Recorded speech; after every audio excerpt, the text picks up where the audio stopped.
Hello everyone, সুপর্ণার প্রতিদিনের নতুন আরও একটি ব্লগে তোমাদেরকে জানাই অনেক অনেক স্বাগত। আশা করছি সবাই ভালো আছো, সুস্থ আছো। আজকে বুধবার আর আজকে এখন বিকেল 5:30 মতো বাজে। তো তোমরা হয়তো ভাববে যে এখন বিকেল থেকে ব্লগটা শুরু করলাম কেন। আর আজকে আমি বাপের বাড়ি থেকে ব্লগটা করছি, দেখতেই পাচ্ছ। বাপের বাড়িতে এসেছি আজকে সকালবেলা, হঠাৎ করে বাপের বাড়িতে এসেছি, তার কিছু কারণ আছে। আসলে শ্বশুরবাড়িতে এত কাজকর্ম করা সত্ত্বেও কিছু কিছু কথাই বড্ড কষ্ট পাই। তো আজকে মনটা বড্ড খারাপ হয়েছে, তাই সকালবেলা রান্না বান্না করে থুয়েই বাপের বাড়িতে চলে এসেছি। মনটা একটু খারাপ নিয়েই এসেছি। শ্বশুরবাড়িতে যত যাই করো না কেন বলো, মন পাওয়া তো সম্ভব না। সকলের মন একসাথে পাওয়া এই পৃথিবীতে কি কোনোদিনও সম্ভব বলো? তো যাই হোক, সেই কথাই আর যাচ্ছি না, থাক।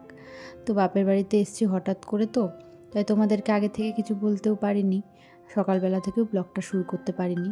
তার কারণ সকালবেলা মনটা খারাপ আর ওখানে রান্নাবান্নাতে ব্যস্ত ছিলাম। আজকে সকাল থেকেই শরীরটা ভীষণ খারাপ ছিল। তো ঘুম থেকে উঠে রান্না করার মতনও শরীর অবস্থা ছিল না। তো যাই হোক, আস্তে আস্তে শরীরটা ঠিক হয়েছে। তবে ওখানে রান্নাবান্না করেই সব আমি এসেছি। শাশুড়ি মা তো বাড়ি ছিল না, তবে আজকে হয়তো বাড়ি আসার কথা। যাই হোক, আমি আমার দায়িত্বটা করে থুয়ে এসেছি, রান্নাবান্না করে দিয়ে এসেছি। আর মিছরি পাপা আমাকে এসে দিয়ে গেছে, আমাকে আর মিছরিকে।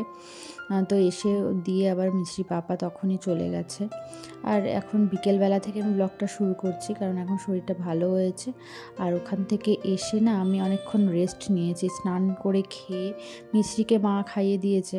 তো আমি আর মিছরি দুপুরবেলা কিছুক্ষণ ঘুমাচ্ছিলাম, ঘুম থেকে উঠেই ব্লগটা শেয়ার করছি। তো যাই হোক, বিকেলবেলা এখন দেখো মিছরির তো ঘুরতে যাওয়ার ভীষণই ইচ্ছা। বিকেলবেলাটা আর ঘুরতে না গেলে ওর মনটাও ভালো লাগে না, তাই মা ওকে নিয়ে একটু ঘুরতে যাচ্ছে। আর ও আমাকে দেখো টাটা টাটা দিচ্ছে। জানি সকলে আমাদেরকে বোঝার দায় নিয়ে রাখে না, তবুও একটা বাচ্চা নিয়ে সারাদিন সংসারের পিছনে এত কাজকর্ম করার পরও কিছু কিছু কথা ভীষণই আঘাত দেয়, জানো তো মনকে। তো যাই হোক, এইসব কথা ভাবলামই যে বলবো না। এখন দেখো জামা কাপড়গুলো তুলে নিলাম আর গুছিয়ে নিচ্ছি। মা ওকে নিয়ে একটু ঘুরতে গেল, তাই আমি ভাবলাম তাহলে টুকটুক করে আমি এই কাজগুলো করি, কারণ ওকেও তো ঘুরতে নিয়ে যেতে হবে, নাহলে তোর ভালো লাগবে না। বাড়িতে থাকলে তো আমি একদমই রেস্ট নেওয়ার টাইম পাই না। তবে এখানে এসে দুপুরবেলাটা বেশ একটু ঘুম দিয়েছি, শরীরটা বেশ ঝরঝরে লাগছে, জানো তো। আর এখানে আসলে সত্যি কথা বলতে মাই ওকে খাইয়ে দেয় বেশিরভাগটা সময়। তো দুপুরবেলা মা ওকে খাইয়ে দিয়েছে, আমি এসে স্নান করে খেয়ে না একটু শুয়েছিলাম, একটু রেস্ট পেলাম অনেক দিন পর। আর মন আর শরীরের একটু রেস্টের দরকারও ছিল, জানো তো। অনেক দিন হলো একটু রেস্ট নেই, সারাদিন ওই বাড়িতে যা চলে, রাতে সেই শুতে যাই, তারপরে ঘুমাই, তাও কত রাতে। মিছরি ঘুমায় 12টা-1টায়, তখনই ঘুম হয়। আবার সকালবেলা ঘুম থেকে উঠে পড়ি। তো তারপরে সারাটা দিন আর না রেস্টই নেওয়া হয় না। তো এই বিকেলবেলায় আমি মুখ ঠুক ধুয়ে তারপর সিঁদুর পরলাম। স্নানটা যখন করেছি তখন আর মুখে ফেস ওয়াশ দিইনি, কোনো রকম আর কি স্নান করে বেরিয়েছি। ভালো লাগছিল না, শরীরটাও ভালো নেই আজকে, আর মনটাও ভালো নেই, এই কারণে। তো সন্ধে লেগে গেছে দেখো, এখন মা সন্ধে দিতে আসলো তুলসী তলায়। আর এখন মিছরি বসে আছে বারান্দায়, ওকে একটু কিছু খাওয়াবো ভাবছিলাম, তো আপেল পিউরি করেই খাইয়ে দেবো। তো ওর আপেল পিউরিটা আমি ওদিকে বসিয়েছি। আর মা বলছে একটু বাজারে বেরোবে, কিছু জিনিস কেনার আছে, আর আমারও 2-1টা দরকারি জিনিস কেনার আছে। তো সবাই যাব বাজারে, মা, আমি, বুনু আর মিছরিকে তো নিয়ে যাবই। আর এই বিড়ালটা দেখো, আমাদের একটা এখানে মিটকেস টাইপের আছে, বই থাকে আর কি মিটকেস টাইপ। তো দেখো উপরেও আছে, মিটকেসের ভিতরেও প্রচুর বই, ছোটোবেলাকার আমাদের সব পড়াশোনার বইগুলো সব এর মধ্যেই এখন আছে, পুরনো বইগুলো। তো এর উপরে দেখো বিড়ালটা বসে আছে, মার সেই কালো বিড়ালটা। আর মিছরি বারবার ওর দিকে আঙুল দিয়ে দেখাচ্ছে, আর ওর কাছে যাওয়ার চেষ্টা করছে, আর বারবার দেখছে, আঙুল দিয়ে দেখাচ্ছে ওকে। তো যাই হোক, চলো এবার বাজারে যাব। মিছরিকে মা রেডি করে দিচ্ছে, আমিও রেডি হয়ে গেছি। এবারটা মিছরির জামা কাপড় বেশি করেই এনেছি, কারণ কয়েকদিন থাকবো। কতদিন থাকবো তার তো কোনো ঠিক নেই, দেখা যাক কতদিন থাকি। বেশ কয়েকদিন একটু রেস্ট নিয়ে মনটা ভালো করে তারপরেই যাব। আবার পাশেই একটা নেমন্তন্ন আছে জন্মদিনের, তো মা আর বোন ওখানে যাবে, আর ভাই যাবে না বলছে, ভাই বাড়িতেই থাকবে। আর মা বলছিল মিছরিকেও নিয়ে যাবে, তো আমি বলছি না থাক, মিছরিকে আর নিয়ে যেতে হবে না, ওখানে গেলে কান্নাকাটি করবে, কারণ আমি তো যাব না, আমাকে না দেখতে পেলেই কান্নাকাটি করবে। তো দেখো বাজারে বেরিয়েও পড়েছে, আর বাইরে না বেশ হালকা হালকা ঠান্ডা ঠান্ডা লাগছে, যদিও ঘরের মধ্যে গরম লাগছে। তো ফ্যান চালাতে হচ্ছিল, কিন্তু বাইরে হালকা ঠান্ডা লাগছে বলেই মিছরির কানে রুমালটা বেঁধে দিয়েছে। আর মা হচ্ছে কি গিফট দেবে বুঝতে পারছে না, তো এটা সেটা দেখছে কি দেবে না দেবে। তো এখন মানে মা দেখছে এটা দেবে নাকি অন্য কিছু দেবে। তো যাই হোক, এরপর একটু ফলের দোকানে আসলাম, কারণ মিছরির জন্য আমন্ড, কাজু কিশমিশ আর হচ্ছে একটু আখরোট নেব ওকে খাওয়ানোর জন্য। মানে ডক্টর ওকে হচ্ছে মিক্সড ড্রাই ফ্রুটস খাওয়াতে বলেছে আর কি, গুঁড়ো করে, তো সেই জন্য ওটা নিয়ে নিলাম। আর তারপরে আসার সময় দেখো এই দোকানটার সিঙ্গারাগুলো না খুব ভালো হয়, বড় বড় সিঙ্গারা, মানে খেতে খুব ভালো লাগে। তো এই দোকান থেকে সিঙ্গারা নিলাম। মা আর বুনু খাবে না, আমি আর ভাই খাবো, তো দুটো সিঙ্গারাই নেওয়া হয়েছে। আর মিছরির জন্য মিছরি নিতে আসলাম, মানে ও আবার মিছরি না দিলে কোনো খাবার খেতে চায় না, এবার এখন একটু মিষ্টি মিষ্টি খাবারই খেতে পছন্দ করে। তো সেই কারণে মিছরি ওই বাড়িতে ছিল কিন্তু আনা হয়নি ওটা, ওই জন্য এখান থেকে আবার একটু মিছরি নিয়ে নিলাম। তো রাতে খাবার খাওয়াতে ওকে লাগবে, কারণ মিছরি ছাড়া আমি একদমই খাবার খেতে চাই না। তো যাই হোক, এবার বাড়ি ফিরবো, মোটামুটি দরকারি জিনিস যা কেনার ছিল কেনা হয়ে গেছে। বাপের বাড়িতে আসলে আমার জিনিসপত্র কেনা হয়, মানে যা নিজের দরকারি জিনিস সেগুলো। আসলে এখানে আসলে না বাইরে বেরোনো হয়, বাজারে বেরোনো হয়, ওখানে থাকলে না বাজারে একদমই বেরোনো হয় না।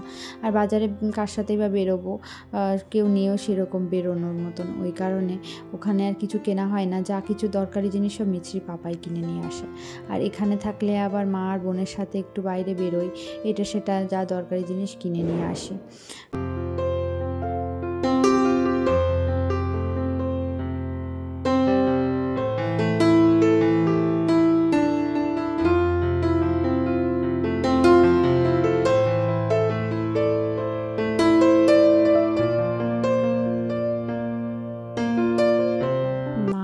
আবার সে জন্মদিন বাড়ির নেমন্তন্ন খেতে যাবে, তার আগে ওরা রুটি করে রেখে যাচ্ছে, কারণ বাবা, ভাই আর আমি তো বাড়িতেই থাকবো।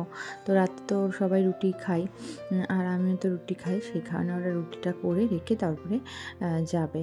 তো মিছরিকে আজকে দুধ ভাতই খাওয়াবো, রুটি তো কদিন ধরেই খাচ্ছে না, মানে রুটিটাও অতটা পছন্দ করছে না, দুধ ভাতটাই পছন্দ বেশি করছে।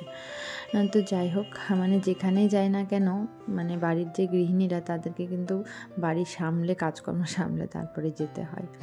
আর মা আর বোনও রেডিও হয়ে গেছে। আর মা যে শাড়িটা পরেছে, এই শাড়িটা না আমি মাকে কিনে দিয়েছিলাম।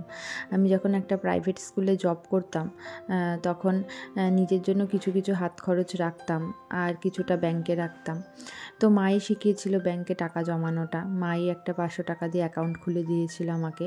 তো তাই সেখানে একটা অ্যাকাউন্ট করে আমি কিছু মানে টাকা রাখতাম।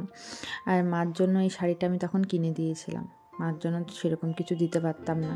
আর তারপর থেকেও দেওয়া হয় না, যখন থেকে আমি স্কুলের জবটা ছেড়ে দিই, কারণ আমার তো ইনকাম নেই, আমি তো বেকার, কোনো কিছু করি না, তাই মাকে না কিছু আর দেওয়া হয় না। মনটা খারাপ লাগে, মাকে কিছু দিতে ইচ্ছা করে কিন্তু দিতে পারি না। তো ওরা রেডি হয়ে বেরিয়ে যাচ্ছে, আর মিছরি হাসিটা দেখো, ওদেরকে দেখে আবার হাসছে। কিছুক্ষণ মিছরি ঘুমিয়েছিল, বাজার থেকে আস্তে আস্তে না ঘুমিয়ে পড়েছিল, তো এসে কিছুক্ষণ শুইয়ে দিয়েছিলাম, ঘুমাচ্ছিল। তো ওরা বেরিয়ে যাচ্ছে, এবার মিছরিকে খাবারটা খাইয়ে দেবো। মা আবার বলছে তুই একা একা খাওয়াবি, আমি বলছি বাড়িতে তো আমি একা একাই খাওয়াই, সব কোনো ব্যাপার না, তোমরা যাও ঘুরে আসো। তো বললাম আমরা যাবো আর তাড়াতাড়ি চলে আসবো। এখনই রাত 11টার মতো বাজে, মা আর বোন ওই বাড়ি থেকে তাড়াতাড়ি খেয়ে চলে এসেছে আমরা আছি বলে। তো খেয়ে এসে আবার মিছরিকেও কিছুটা মা খাওয়ালো, কারণ আমার কাছে অর্ধেকটা খেয়েছিল, অনেকটা সময় লাগালো আজকেও খেতে। তো যাই হোক, এখন ঘুমানোর পালা। মিছরি এখন একটু খেলা করছে।